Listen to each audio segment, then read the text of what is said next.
दोस्तों मिथिला में एक बहुत ही महत्वपूर्ण और प्रचलित त्यौहार मनाया जाता है जिसका नाम है चौरचन।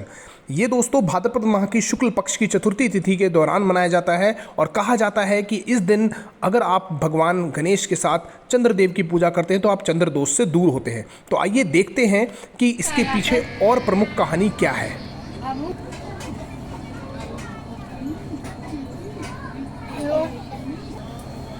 बाबू क्या हो रहा है? क्या हो रहा है? पूजा हो रहा है। अच्छा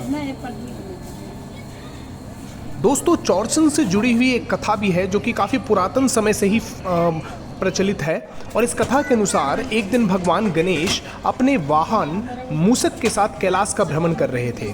तभी अचानक उन्हें चंद्रदेव के हंसने की आवाज़ आई। भगवान गणेश को उनके हंसने का कारण समझ में नहीं आया, इसलिए उन्होंने चंद्रदेव से इसका कारण पूछा। चंद्रदेव ने कहा भगवान गणेश का विचित्र रूप देख करके उन्हें हंसी आ रही है। साथ ही उन्होंने अपने रूप की प्रशंसा करनी वहीं शुरू कर दी। मजाक उड़ाने की इस प्रवृत्ति को देख करके गणेश जी को काफ़ी गुस्सा आया। उन्होंने चंद्रदेव को श्राप दिया और कहा कि जिस रूप का उन्हें इतना अभिमान है वह रूप आज से कुरूप हो जाएगा।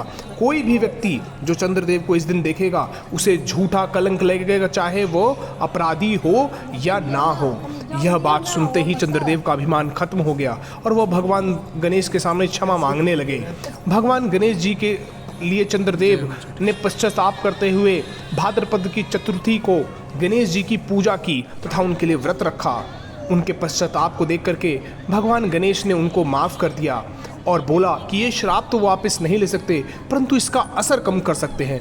उन्होंने कहा कि यदि चंद्रदेव के झूठे आरोप से किसी व्यक्ति को बचना है तो उसे गणेश चतुर्थी की शाम को चंद्रमा की पूजा भी करनी है। इस तरह से कलंक से वह बच जाएगा। इस तरह करने से व्यक्ति के जीवन पर लगने वाला कलंक निष्कलंक हो जाएगा। उसी समय से गणेश चतुर्थी के दिन चौरचन भी मनाया जाने लगा।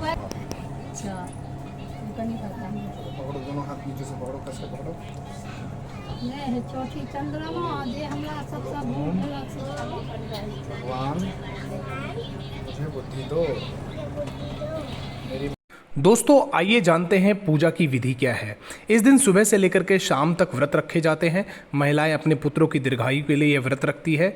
शाम को घर को अच्छे से साफ कर दिया जाता है। उसके बाद कच्चे चावल को पीस करके रंगोली तैयार की जाती है और इस रंगोली से आंगन को सजाया जाता है। इसके बाद केले के पत्ते की मदद से गोलाकार चांद भी बनाया जाता है और तरह तरह के मीठे पकवान, टिकरी और कई सारी मिठाइयाँ भी बनाई जाती हैं जिसको कि रखा जाता है। दही भी जमाया जाता है दोस्तों, और दही का बहुत ही महत्व है।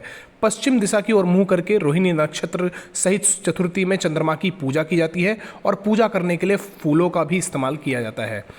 इसके बाद घर में जितने भी लोग होते हैं दोस्तों उतने ही पकवानों से भरी डाली और दही के बर्तन रखे जाते हैं। ये बहुत जानने वाली बात है कि जितने लोग उतनी ही डाली और उतने ही दही के बर्तन भी। तो इस तरीके से आपने पूजा करना है। इसके मंत्र भी हैं जो कि मैं डिस्क्रिप्शन में डाल दूंगा।